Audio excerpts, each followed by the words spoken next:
tuzungumze kuhusu average position ya wachezaji. Ilitoa tafsiri gani katika mchezo wetu huu wa leo? Ukiangalia average positioning ya Tanzania hapo inaonekana.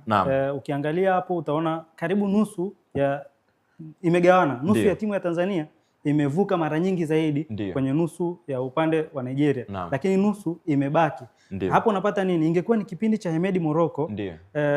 Kwa sababu wanatofautiana falsafa. Falsafa ya Hemedi Morocco ilikuwa wakicheza dhidi ya timu kubwa, moment nyingi sana wanakuwa wapo chini, nyuma mpira wengi, na average positioning ni wachezaji wanaovuka nusu ya mstari wa katikati kwenda kwa wapinzani ni wachache, kwa sababu wanategemea zile moments za counter attack. Lakini leo ukiangalia wachezaji wengi sana wamevuka, na ukiangalia kwa Gamondi kuna depth kubwa sana kwenda mbele, lakini hata kwenda kwenye mapana uwanja.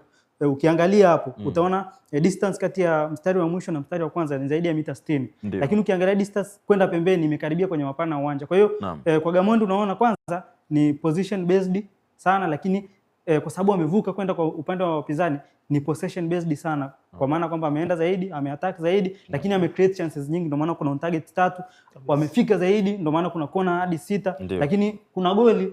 Picha unayopata nini? Mechi dhidi ya Kuwait, Tanzania ilifunga goli 3, kitu ambacho ikifanya kwenye miaka miwili iliyopita. Picha ni kwamba tunaweza kufunga zaidi.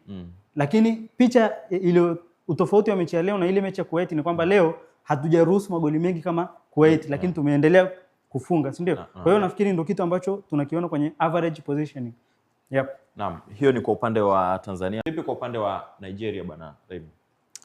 Wanafikiri ukiangalia positioning ya wachezaji hapo inaonyesha kwamba mwalimu alikuwa anataka kutafuta balance ya timu. Hamna kitu kigumu duniani kama kutafuta balance ya timu. Unaweza kawa na abundance of talent, yani una wachezaji wenye quality kubwa, lakini kutafuta uwiano wa kuzuia na kushambulia either kiidadi ama kistructure ambavyo timu inacheza, na kuoga ni kitu kigumu. Na ukiangalia Chele ambavyo positioning ya wachezaji wake inazungumza hivyo. Angalia ni watu 5 ambao kwa asilimia kubwa walikuwa wanaenda kwa Tanzania, lakini watu 5 wanajaribu kubaki kuhakikisha hata Tanzania wakitupoka mali, kwa sababu tunajua wana threat kwenye counter attacks na watatumia counter attacks, lakini tuhakikishe tuna uwiano mzuri kwenye kuzuia. Kwa hiyo tukienda kushambulia tusahau kuzuia, na ndio ukiangalia average position inasema hivyo. 5 mtaenda, 5 tutabaki kwa asilimia kubwa kuhakikisha tunaweza tukaaccommodate. Tunawashambulia, yani tunakuwa na idadi ya watu wengi kwenye kila eneo. Kwenye kushambulia tunao watu, lakini pia kwenye kuzuia tunao watu. Kwa nafikiri alikuwa anatafuta balance kuhakikisha timu yake inapata matokeo, na so far so good kwake, ameondoka na mabao 2-1 dhidi ya